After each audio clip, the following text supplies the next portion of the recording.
Je me souviens d'une histoire qu'il m'est impossible d'oublier. Peu après que l'OTAN a démoli la Libye avec ses bombardements, les terroristes se sont dirigés vers le sud. Et à ce moment-là, Laurent Fabius m'a appelé. Il était à l'époque ministre des Affaires étrangères. La France était préoccupée par la menace qui planait sur le Mali, où se trouvait le contingent français selon l'accord avec Bamako. Et depuis le nord du Mali, du côté des Touaregs, avançaient des méchants de toutes sortes pour occuper la capitale du Mali. La France voulait que son contingent au Mali obtienne l'approbation du Conseil de sécurité de l'ONU pour lutter contre cette menace terroriste. Laurent m'a appelé et m'a demandé de ne pas nous y opposer.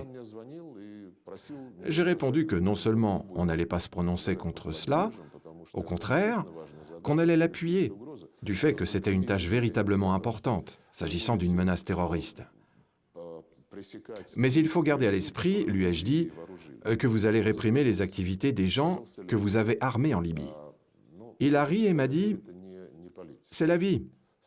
Il faut dire quand même que c'est la vie, ce n'est pas de la politique. Évidemment, c'est le principe de deux poids, deux mesures.